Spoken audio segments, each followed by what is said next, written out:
Fresh is the word.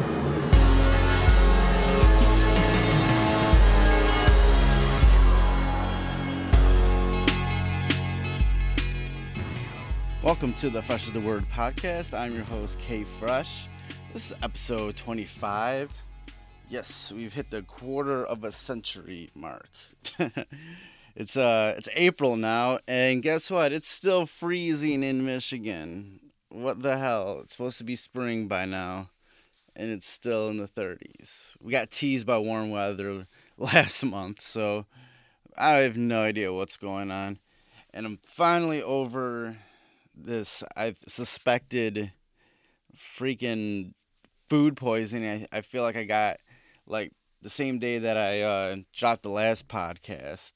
That night I went out with a friend to I took her to see If Then the musical at the Fisher Theater, which that musical is incredible. I would highly recommend going to see it if you ever get a chance to. Afterwards, I stopped, at the Marble Bar to, have a few drinks. There's this Detroit hip hop show going on. And then after that, I left, and I was just like, I'm hungry, and I stopped and get some Taco Bell. And let's just say the next morning, it did not agree with me, and I thought it was just a little stomach ache. No, it was everything. And I couldn't eat a full meal until yesterday, man, almost a week, and ugh. So I think I had food poisoning or whatever, and that was terrible. I was just exhausted for the past week. Oh,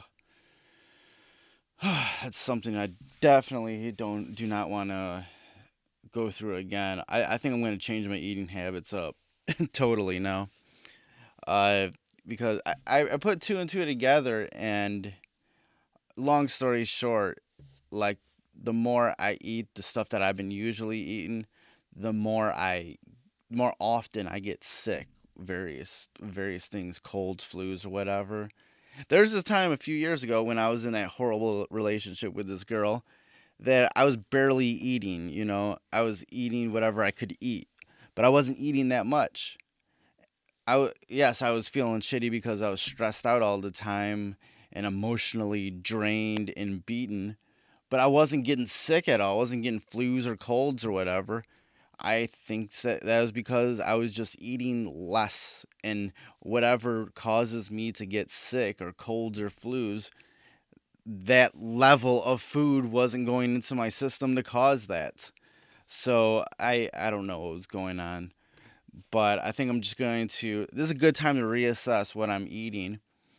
So I'm just kind of keeping it light now that I can actually eat again. So I'm eating like salads or whatever. I'm so not good at like eating healthy because sometimes there's just things that I just really hanker for. But I really need to just chill out and reassess. And but if you have any tips on how to eat better, that's a loaded question. Let me know. Tweet me, Rensoul, Rensoul, or email me at questions@freshasthepodcast.com. And I don't know. Eating healthy is such a hard thing for me because people always give me tips like it's easy for me to understand what they just said. Oh, just eat this, this, and this, and cut out this, this, and this. And I'm like, oh yeah, that just makes all the sense in the world. Yeah. Uh, I'm not a big foodie, and eating's just like something that we have to do as humans, and I don't really. I just want it done with. When I'm hungry, I just don't want to be hungry anymore, and I want to get the quickest way possible for that to happen. But I've been eating a lot of crap for definitely recently. I put on a few pounds this winter, as many of us do. So, I'm trying to I want to get a little bit physically fit. That was one of the weird. Maybe I don't know if a lot of people who enjoy wrestling have this effect, but watching so much wrestling makes me look at all these guys taking care of themselves, being physically fit and everything. I'm like, I want to kind of be physically fit now. I don't want to be a pro wrestler. I don't want to be jacked, but a life goal would be to be able to suplex somebody if need be. I'm not gonna go around suplexing people, but if need be.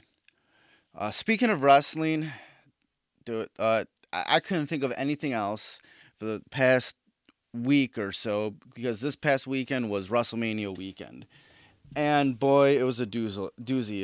It was emotional. A lot of good matches, a lot of good events. Oh, I had a good time. There were some things that disappointed me, but whatever. That's wrestling. It disappoints you sometimes. It's life. Uh, the highlight of my weekend, the NXT Takeover Dallas, and the debut of Shinsuke Nakamura versus Sami Zayn. Oh my God, that was one of the best matches I've seen in a while. It goes down to one of my favorites, and it was so emotional to see Shinsuke in the WWE, like, and it was just nuts. The whole NXT Takeover match was just 2 hours and some change of just high octane, amazing wrestling. Every match was good. Every match was high energy. It was just an incredible event. That was on Friday. Saturday was the Hall of Fame, which that was actually a really interesting uh, event. Sting, Snoop Dogg, uh, the Freebirds. Oh, they're all the Freebirds. They let the Freebirds talk forever, and all their stories were awesome. Stan Hansen, that dude is just awesome. Joan London was like got the Warrior Award for her fight against breast cancer. That was very touching. Dana Warrior came out and presented it to her, and I love Dana Warrior, right? Like the Ultimate Warrior's wife. She just has this thing about her. Um, Miss Jacqueline got inducted. She's the first you know African American female to be inducted into the WWE Hall of Fame. I'm probably missing. Oh yeah, the Big Boss Man. His kids inducted him because he passed away more than 10 years, about 12 years ago, and they were just adorable. His kids and his wife inducted him. They were just adorable. It was just a good event. I watched the whole thing. I was totally in for it. And then Sunday night was the big event, WrestleMania, and it was good. I was very locked in for the whole event. A lot of good matches. I necessarily didn't, like a lot of the results of it. The main event, Triple H versus Roman Reigns. That one was probably the match that everybody, even the crowd, was least into. It just we all knew it was gonna happen. Roman Reigns won. There wasn't anything shocking. For some reason, it was no longer a no disqualification match, which it was being billed for the past few weeks. Uh, it was just really weird.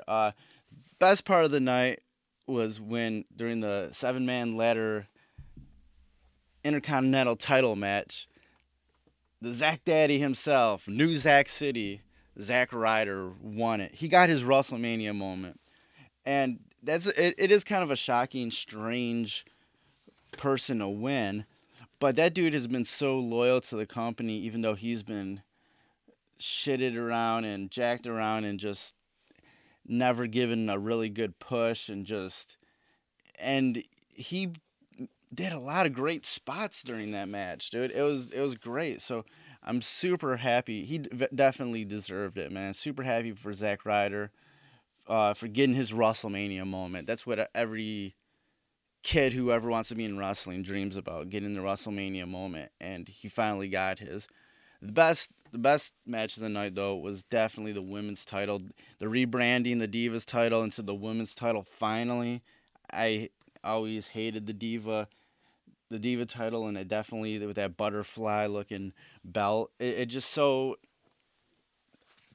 they're this new class of women's wrestlers are superstars. They're on the same level as the guys in the company.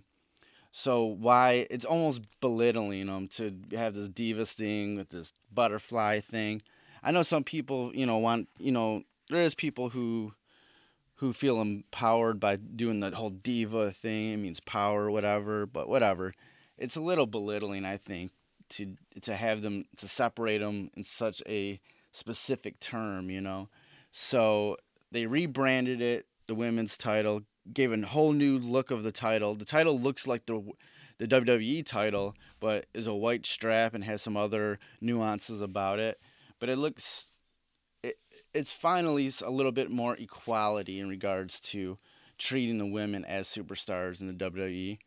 Charlotte ended up winning the match in the triple threat against Becky Lynch and Sasha, of course, with some help of her daddy, Ric Flair. Which I'm so sick of matches ended with Charlotte ending that way, where somehow Ric Flair gets in the middle of it and leads to the win.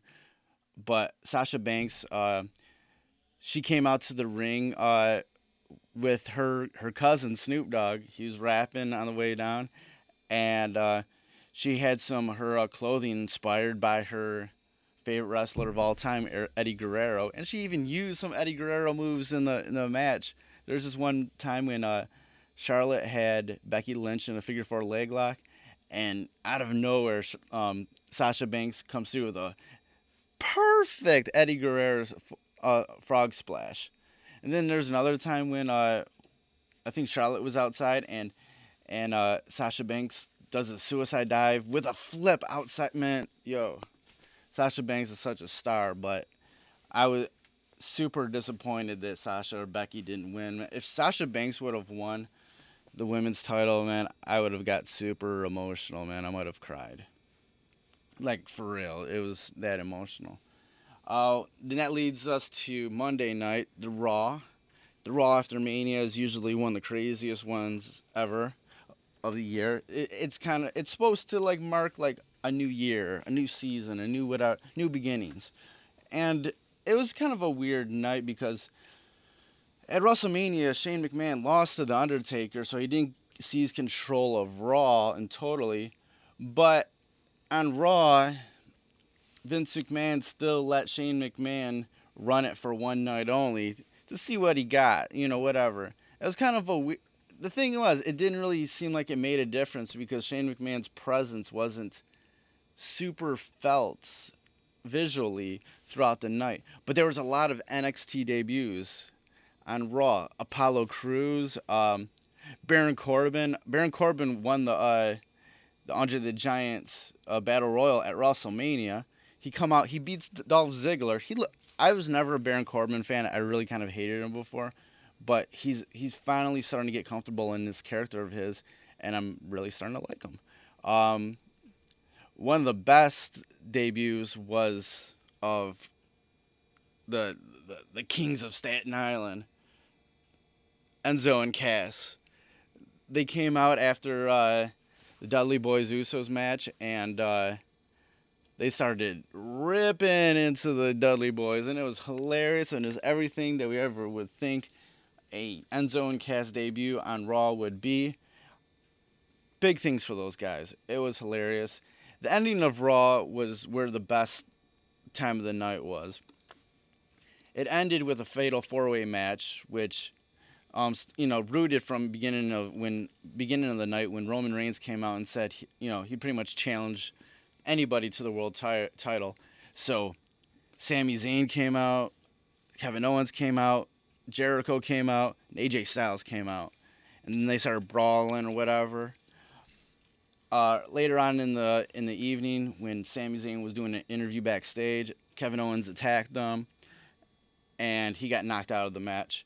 A little word is that somebody on Twitter said that after the brawl earlier, Sami Zayn was clutching his shoulder, so he might have re-aggravated that shoulder. So that might have been their way of covering it up and getting him out of the match, so he doesn't injure his shoulder anymore, which that took him out for a long time before. So, they when it came time for the Fatal 4-Way, Sami Zayn was out. It was going to be Chris Jericho versus AJ Styles versus Kevin Owens, and Cesaro is back to take Sami Zayn's place. Cesaro, the sweetest Superman, and he was awesome. Oh my, it was so great to see him back. This Fatal 4-Way match was just lit. It was it might have been better than most of the WrestleMania matches, man. And my boy, one of my favorite wrestlers in the world, AJ Styles, came out victorious. And with the winner of that Fatal 4-Way, he becomes the number one contender for the WWE World Heavyweight Championship.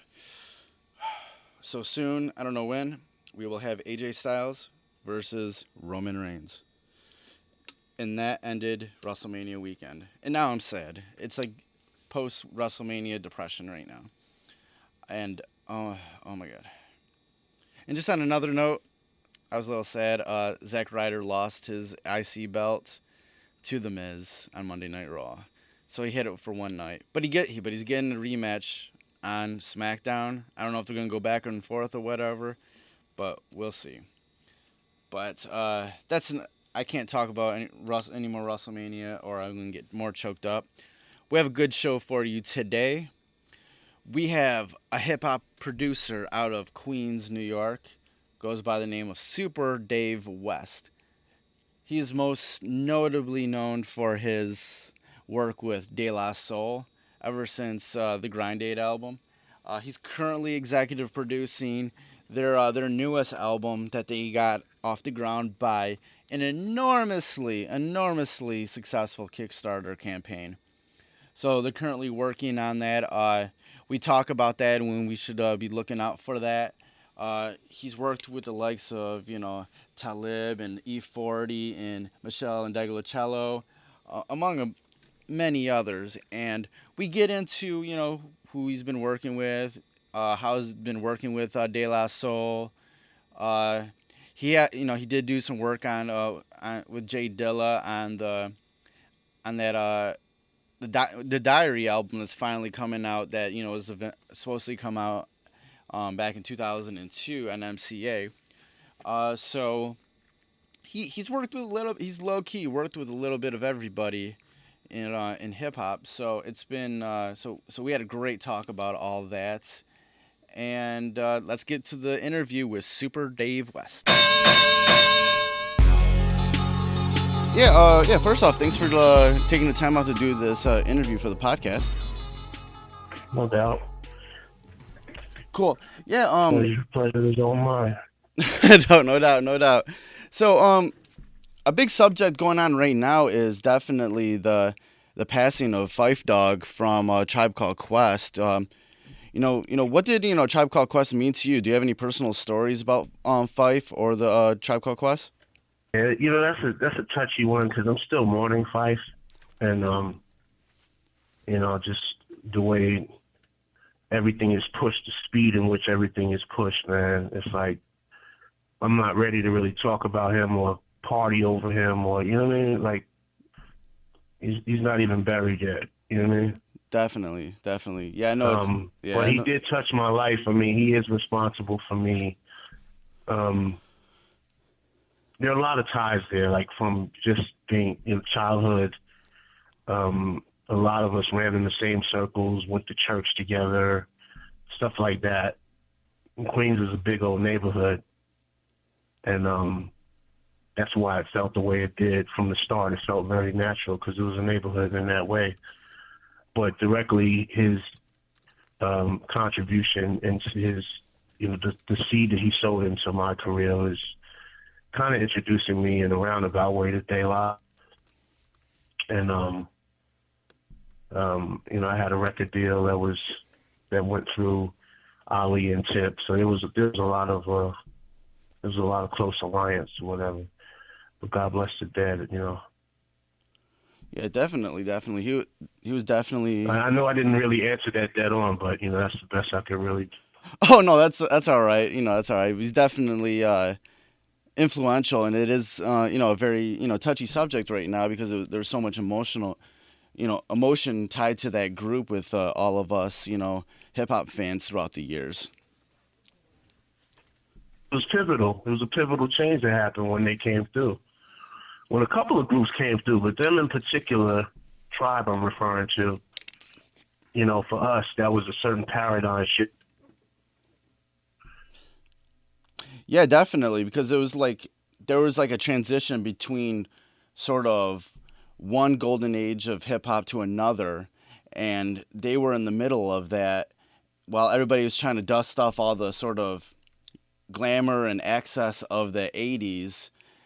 You had these guys come in and, you know, very, you know, stripped down, very, Afrocentric, you know, bohemian, you know, and it was something that people could really, you know, gravitate towards because they were, you know, very much sort of your everyday sort of people, you know. You know, you kind of, you know, spoke on it when you were spoken with about Phife. You know, how was it growing up in Queens? Queens is just a playground of creativity, honestly. You know, Queens is one of those spots where a lot of different cultures obviously exist, and it's way different than the other boroughs, and just different. My era, definitely, real innovative. It was a real innovative county, put it like that. Right, right. Everybody had a paintbrush, you know. No, what did your father do? My father was just a gentleman, you know. My father kind of just was a family man, made sure everything was cool, managed the cleaners in the Bronx, you know, brought home the bacon. He sang, though, had a lot of style, dressed very well, you know. He sang a little bit here and there, some open mics back in the day. But just a man of great style and purpose. How did you get into playing music? I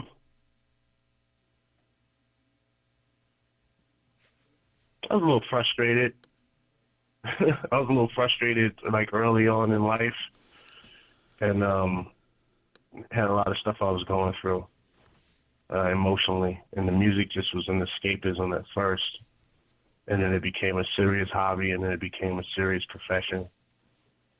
That's kind of how I started, and I guess my place of really harnessing the music was probably in church. So I did grow up in church, Yeah. playing the drums. So a drummer by trade before anything else, and did that for many years. What was some of the first, like, you know, hip hop acts or music acts in general that really, you know, influenced you? You were really passionate about? Hip hop acts or music acts. Well, I didn't start as a DJ, so it wasn't really about records at first. Because, like I said, I was a church musician, so I came from the musician's aspect, like being a player. Yeah. So we were listening to jazz records from the standpoint of just studying song structure and, you know, everything from. I wasn't a real bebop head as much as I was a jazz fusion head, like Crusaders and all of that. And my favorite group was the Police. So I liked the way Stuart Copeland played drums, and so I kind of modeled a certain style of pocket after that. And then there was obviously, you know, old school hip hop and just the whole b-boy-ism thing. I saw, like, going to the Bronx. There were a couple of times a year I would go to the Bronx for a couple of different reasons with my sister's now ex-husband. They would have, like, barbecues and stuff. So I kind of saw that culture coming up at, you know, between 12 and 15, like, really in my face. Nice. How did you first get into actually producing music? I kind of grabbed the drum machine. I was playing drums heavily, and I was on tour and stuff. And I heard, I believe it was they debuted one of Pete Rock and CL Smooth's albums. I was listening to hip hop definitely as like Yeah. constant music, but when I heard Pete Rock's production, I kind of like it made me cry when I heard it. It was something about it was just touched me. Yeah, I And think a then, lot of people had that reaction during that time. yeah, it was just something about it was magical because I couldn't at the time I couldn't tell the difference between the fact that these were records and he seamlessly put things together in such a way that I was just like, okay, what instruments are they using? Like, it was musically a whole nother, kind of place for me. But somewhere around between 94 and 96, I started messing around. And then I started programming sessions, and then I started just, full-fledged making music. Do you remember the first time you sort of, maybe got your break to be able to work with somebody that was, somewhat, popular or, was on some sort of level of, where that they were on already, Do you remember that moment? Well, from a drumming aspect, it was this lady named Queen Esther Marrow that used to have a run through Europe, and she was kind of like, what is it called? She was kind of like she did old Negro spirituals, and she had like a show, not like vaudeville, but she was on another level in Europe, and I got a chance to play with her. Yeah. So from that, I mean, from the music side, I think it was definitely Dave from Dilla was over Fife's house, and Fife had a beat tape from me, and Dave heard some music, and I got a call that moment from Dave from De La Soul. That was probably one of those moments of many. Definitely. So, kind of coming up to the present right now, you're working with De La Soul. You're pretty much, their main guy, and they recently had a massively successful Kickstarter for their new album. What sort of opportunities did the success of that Kickstarter grant you guys in making this album? It granted us a lot of access because the people really showed their love and concern for the process of the album.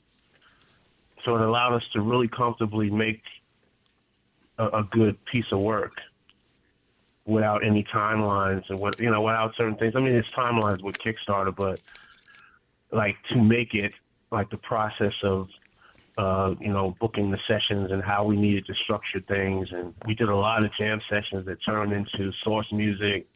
It wasn't an average process. So they allowed us to make a great album where a lot of companies, even back in the day, like there's time constraints and handing the album in and, not being able to clear samples. And there's a lot of things that happened that made some albums that were actually great. They could have been greater if they had a bigger process. So I think that's what was the key. And then there was a whole nother brand of promotion that came out of the Kickstarter campaign.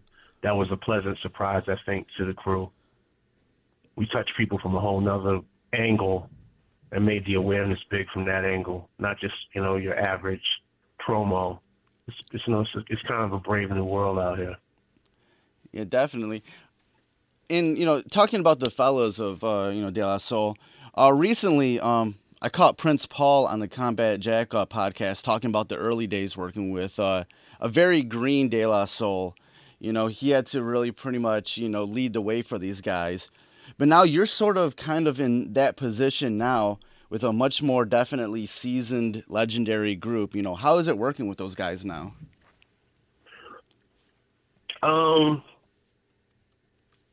It's we're all the same people. I swear to you, like we're all either distant cousins or like, first cousins or brothers. That's how we are with each other. So we come from a lot of the same generational values, habits. We talk about the same cartoons. We crack the same jokes. Basically, we're on the same plane, and everybody is different in that plane, but they bring this thing together that's kind of magical. So I'm not really doing this thing where I come in and make things totally different. I'm kind of like, you know, an added gun inside of the shootout, you know? You know, make or whatever. And, you know, to kind of correct you without getting deep into it, they knew what they were doing from day one. Nobody really got at them like that. I don't know where that story comes from, but that wasn't the case. From your inside perspective, what is it about De La Soul that has made them such a consistent group since that first album that came out, the three feet high and rising? You know, what makes them Right. always sort of be able to refresh things and make things so in the now and current? Because we're enigmas. We're deliberate enigmas. That's the only way I say it to you. I know that sounds weird and doubt, but it's just like we all think out of the box. We're always, you know, kind of chewing on what's the new twist on this. You know how there's a million ways to say one thing, and you just find different ways to say it depending on how exactly you want the emotion to run through it. This is what we do musically. Yeah. And they've been doing that from day one because it's just how they think. You know, that they're not afraid to kind of throw paint against the canvas and let it, you know? And that's really what it is. That's why it's been that way. And the fact that it's a lot of work ethic. Like Pop writes rhymes the same way he did when he was 18, the same way. Like with a serious, like a kid comes home from school and does homework, he's usually writing. Right. Dave is usually doing the same thing. So they haven't lost this work ethic that existed from, you know, 3 feet high and rising. They've only gotten better with it and more consistent. And that's the truth. No, I was saying, so we're always talking concept. It's a constant thing. Right. One of my favorite, De La Soul albums, but just even hip hop albums, period, is The Grind Date. And you produced a bunch of joints on there. And to me, that was an album that really sort of solidified them as being that consistent entity. Because that album seems so here and now when it came out. Looking back, what were you thinking that you want to contribute to that album when you were making it? What I wanted to contribute to The Grind Date was just like, you kind of base things on like their title, and that title came a little early, so it had to sound like that. It's something about it. The time that we did it was very grind oriented. A lot of studio work. It was still studio culture, like big A rooms and all of that. Running from this room across town to that room and mixing it in this studio and then running back across to the other one. So it's a lot of work that went into that. It was a real grind, but I don't know. We just felt kind of funky, man. We just felt like, throwing it on canvas real funked out and, real mean. I don't know if that makes sense, but we wanted it to growl, but still have melodic sensibility. So that's what we went for. Definitely. You, back you did work with Jay Dilla on material that was supposed to be on his 2002 MCA Records album that is now starting to see the light of day. How is it working with him? How did that come about? Me and Jay would hit each other up, and well, first of all, you gotta understand, Jay being, I had a record deal with Q-Tip, and so I would go out to Q-Tip's house. Around the same time, Jay was coming from Detroit, coming to New York and chilling with Tip. So it's like we were kind of doing the same things and kind of not knowing each other at the time, kind of in the same arena. And And then we just, we started like getting cool with each other, calling each other concept. We went and dug for records a couple of times. And we talked concept, like, how do you do this? How many different ways you flip a record? And we just kept inspiring each other. And he just hit me one day. He was like, yo, I want to do this. I use all my favorite dudes or whatever. And so I did that. But we knew the music from a whole nother side, like just feel and like application to like what makes something what it is. Like we kind of knew it inside out. We used to talk about that. What's something you learned from him?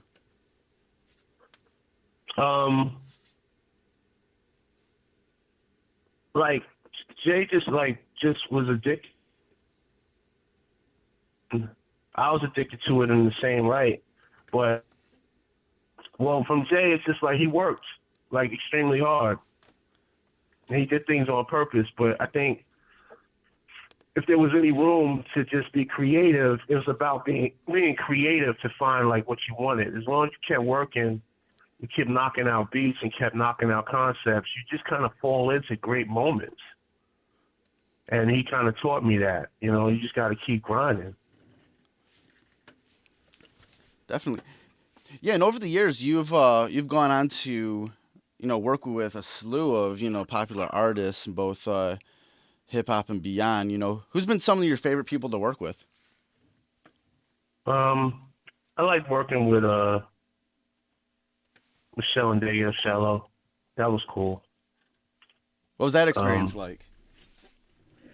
It was great. I mean, we were like in the Tenderloin section of Frisco, which was crazy as hell. Like just from the hotel that I was staying at to, walking the Hyde Street studio. If anybody knows what that is, that spot is just legendary. A lot of big records have been done there, and it was just, she's a funkster. Like she picks up a bass guitar and she picks up things and plays it. So that session was cool from a real music camaraderie angle. I also worked with Teriyaki Boys, but I wasn't able to be there because they were in Japan. Yeah. But we did some creative little things. It was like One Piece that made one of their albums. I believe it was Serious Japanese. That's like '09 or something. Nice. I hear you've been doing some work with Snoop Dogg. I sent a series of work to Snoop Dogg with Snoop Dogg in mind, and it seems, we'll see how it unfolds, but it seems like, we could possibly be working in the future. That would be a great moment. And I know you did some work with E40. How was it to work with him? Oh, 40 Water is crazy. Like that was a real inspiring moment because his culture and the way he does things, it's like you see it when you're in the room with him. He's very colorful, not colorful like a Busta Rhymes or, like that, but you can kind of feel like the energy of the music you're about to make with him, and that was great. Just going out, hanging out at his crib for a number of days, and just seeing all of the million plaques of his on the wall. It just tells you that you can really be successful in the industry and just be yourself. Like I got a lot of that from him. Just being yourself is key. Awesome. Yeah, no, he's definitely one of the most unique people that we've ever seen in hip hop. No, you talking about E40? Yeah. Yeah, definitely. I mean, because it's just, it's undeniable. Like it's not going to be anything else but just, shocking and beautiful and consistent. He's an amazing wordsmith too. Great person. Definitely.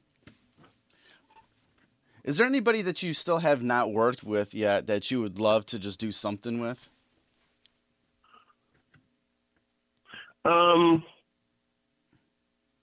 I would love to do a body of music on, a project. and like have Quincy Jones score it, maybe strings, or just come in and add his expertise. Definitely would like to work with Nile Rodgers, because I was a serious Chic fan.